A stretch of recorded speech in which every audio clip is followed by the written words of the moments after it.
Allah, di depan ada malaikat Israel mau masuk. Kata Rasulullah, boleh masuk, silahkan. Kemudian malaikat Israel mengucapkan salam, dan setelah mengucapkan salam, malaikat Israel menawarkan, ya Rasulullah, aku disuruh oleh Allah untuk mencabut nyawamu atau membiarkan engkau. Dalam riwayat, aku disuruh oleh Allah untuk memberikan pilihan kepadamu, al-baqa fid dunya, tetap di dunia, atau ar-rafiqal a'la, atau dengan Allah. Nabi Muhammad menjawab, ar-rafiqal a'la, dengan Allah. Kemudian setelah itu Nabi Muhammad berdoa agar umatnya selamat. Setelah ada jaminan umatnya selamat, malaikat Israel, sudahlah, cabut nyawaku kalau memang sudah waktuku. Mulailah Nabi Muhammad dicabut nyawa beliau oleh malaikat Israel. Dan di saat Nabi Muhammad mulai dicabut nyawa beliau oleh malaikat Israel, Nabi Muhammad mengatakan, mahadha, apa ini wahai Israel? Malaikat Israel kemudian menjawab, ya Rasulullah, itu adalah sakaratul maut, itu adalah sakitnya di dalam kematian. Kemudian Nabi Muhammad mengangkat tangannya sambil berucap, la ilaha illallah, inna lil mauti la sakarat, tidak ada Tuhan selain Allah, sungguh di dalam kematian ada sakitnya, sakit kematian, yaitu sakaratul maut. Kemudian Nabi Muhammad memohon, ya Allah, Allahumma khafif alayya sakaratul maut, ya Allah, ringankan sakaratul mautku ini, ya Allah. Dijawab oleh malaikat Israel, ya Rasulullah, itu sudah aku ringankan 70 kali. Nabi Muhammad menoleh, apa malaikat Israel? Sudah kau ringankan 70 kali keringanan? Iya ya Rasulullah, sungguh aku tidak pernah mencabut seorang hamba lebih lembut dari cara mencabut nyawamu. Ini sudah aku ringankan 70 kali. Setelah itu justru Nabi Muhammad menangis, Israel, 70 kali rasanya masih sakit. Iya ya Rasulullah, memang itu sakaratul maut. Lalu bagaimana engkau mencabut umatku, wahai Israel? Allah, yang diingat siapa? Umat. Kalau engkau mencabutku dengan ringan seperti ini masih sakit, bagaimana engkau mencabut umatku, ya Israel? Dijawab oleh malaikat Israel, umatmu manusia biasa, ya aku cabut. Ya Rasulullah, begitu saja. Ya sudah, begitu habis. Nabi Muhammad menangis. Tiba-tiba Nabi Muhammad mengangkat tangan dan memohon kepada Allah, Allah, Allah, inna lil mauti la sakarat, la ilaha illallah, inna lil mauti la sakarat, sungguh di dalam kematian ada sakaratul maut. Allahumma khaffif ala ummati sakarat maut, ya Allah, ringankan dari umatku sakaratul maut, wa thaqqil alayya, dan bebankan kepadaku. Sampai tidak sadar doanya Nabi Muhammad seperti itu. Thaqqil alayya itu doa cinta. Seorang ibu yang pernah punya anak, tuh lihat kalau doa Rasulullah ini masih dilakukan. Bagaimana Rasulullah bisa doa begitu? Itu bahasa cinta yang tidak bisa diterjemahkan dengan oleh akal. Seorang ibu kadang-kadang, ibu yang di belakang, ibu mau dikasih sakit oleh Allah? Mau, Bu? Ibu jauh sekali. Ibu mau dikasih sakit? Jawabnya tidak mau. Tapi suatu ketika seorang ibu melihat anaknya sakit, ngomong, sudahlah nak, jangan kamu yang sakit, biar ibu yang sakit. Ada atau tidak? Kenapa ngomong begitu? Itu bahasa cinta itu. Tidak rela kalau anak ini sakit, biar aku saja yang sakit. Itu yang dirasakan Rasulullah. Sakaratul maut begitu sakitnya, membayangkan betapa sakitnya umat Nabi Muhammad di saat dicabut nyawa beliau.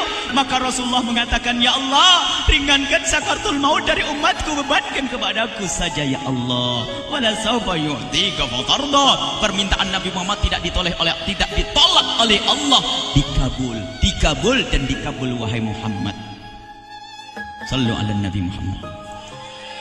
Dan benar, sakaratul maut kita ditahan oleh Rasulullah, ditanggung oleh Rasulullah, sehingga digambarkan oleh Imam Bukhari di saat Nabi Muhammad dicabut nyawa beliau, Siti Aisyah yang ada di situ. Rasulullah berada di pangkuan Siti Aisyah, yang saat itu Siti Aisyah melihat keringat dingin keluar dari kening Rasulullah. Siti Aisyah tidak pernah melihat keringat keluar seperti itu. Bahkan di saat dipegang kepala Rasulullah, panasnya melebihi dari panasnya orang biasa. Setiap kali ada kain dicelupkan di air, ditempelkan di kening Rasulullah langsung mengering. Saat itu Nabi Muhammad mengucapkan kalimat la ilaha illallah innal mauti la sakarat. Kemudian Nabi Muhammad berpesan dengan banyak pesan, dan di antara pesan Rasulullah adalah akri minni ala ummati salam, akri minni salam ala ummati wa ala man ittaba'ani wa ala man tabi'ani min ila yaumil qiyamati. Aku titip salam kepada umatku dan orang yang mengikutiku sampai hari kiamat. Sadari salam Rasulullah. Sebelum meninggal masih ingat titip salam. Salam kepada siapa? Bukan salam kepada siapa-siapa, tapi salam kepada kita. Maka mari kita mengucapkan salam kepada Rasulullah, karena Rasulullah sudah salam duluan kepada kita. Mari kita sejenak bersalam kepada Rasulullah dan hadirkan Rasulullah ada di mata kita dan di hati kita. Mari kita bersama-sama mengucapkan salam. Assalamualaikum ya Rasulullah. Assalamualaikum ya Rasulullah. Assalamualaikum ya Habiballah. Assalamualaikum ya Nabi Allah. Rasulullah mengucapkan salam untuk kita. Dan di saat itu Rasulullah keringat dingin keluar, maka oleh Siti Aisyah diusap. Oleh Siti Aisyah diusap, bayangkan saat itu Nabi Muhammad di pangkuan Siti Aisyah dan diusap oleh Siti Aisyah. Siti Aisyah berkata, keringat Rasulullah mengucur deras hingga aku usap, dan aku usap dengan tangannya Rasulullah. Diusap dengan tangannya Rasulullah. Siti Aisyah memegang tangan Rasulullah sendiri yang digunakan untuk mengusap keringat Rasulullah. Sahabat bertanya, Aisyah, kenapa harus dengan tangan Rasulullah tidak dengan tanganmu? Lihat jawab Siti Aisyah, karena tangan Rasulullah lebih lembut dari tanganku. Sallu ala Nabi Muhammad. Masih sempat nyanjung itu sahabat Nabi. Dalam keadaan begitu masih menyadari kelembutan tangan Rasulullah, jasad Rasulullah, kemuliaan Rasulullah sallallahu alaihi wasallam. Dan aku lebih menginginkan bahwasanya yang menyentuh jidat Nabi Muhammad adalah tangan yang paling mulia di dunia dan di akhirat. Siti Aisyah enggak berani menyentuhkan. Pengennya yang disentuhkan di kening Rasulullah adalah tangannya Rasulullah sallallahu alaihi wasallam. Kemudian setelah itu Nabi Muhammad merasakan sakit yang sangat untuk kita. Kemudian Nabi Muhammad mengangkat tangan tinggi-tinggi mengucapkan la ilaha illallah innal mauti la sakarat. Tiba-tiba tangan itu semakin turun dan ditangkap oleh Siti Aisyah. Dan di saat tangan itu jatuh di tangan Siti Aisyah, kemudian tiba-tiba paha Siti Aisyah merasakan berat kepala suci Rasulullah. Dan saat itu Siti Aisyah sadar bahwasanya Rasulullah sudah kembali kepada Allah Subhanahu wa taala. Sallu ala Nabi Muhammad. Siti Aisyah bingung di saat melihat seperti itu. Ditaruh pelan-pelan wajah Rasulullah sambil menangis lalu berkata, Rasulullah sudah meninggal. Para sahabat Nabi pada bingung. Sayyidina Ali tiba-tiba terduduk, nggak bisa berdiri. Sayyidina Utsman nggak bisa ngomong. Ada orang Sayyidina Zaid berkata, aku baru melihat Rasulullah. Setelah ini aku tidak mau melihat lagi selain Rasulullah. Ya Allah, butakan mataku. Aku tidak ingin aku kotori mataku dengan selain Rasulullah. Dan dibutakan oleh Allah. Bermacam-macam kejadian saat itu. Madinah heboh luar biasa dengan meninggalnya Rasulullah sallallahu alaihi wasallam. Dan sungguh meninggalnya Nabi Muhammad adalah menghidupkan hati yang mati kalau orang faham. Tiba-tiba Sayyidina Abu Bakar datang. Setelah Sayyidina Umar mengatakan, siapa yang mengatakan Muhammad meninggal akan aku penggal lehernya. Jangan seperti orang-orang Nabi Muhammad sekarang lagi pergi seperti waktu Musa pergi kepada Tuhannya, kepada Allah, nanti akan kembali kepada kita. Muhammad belum meninggal. Ini adalah karena kecintaan Sayyidina Umar bin Khattab, tidak ingin Nabi Muhammad pergi.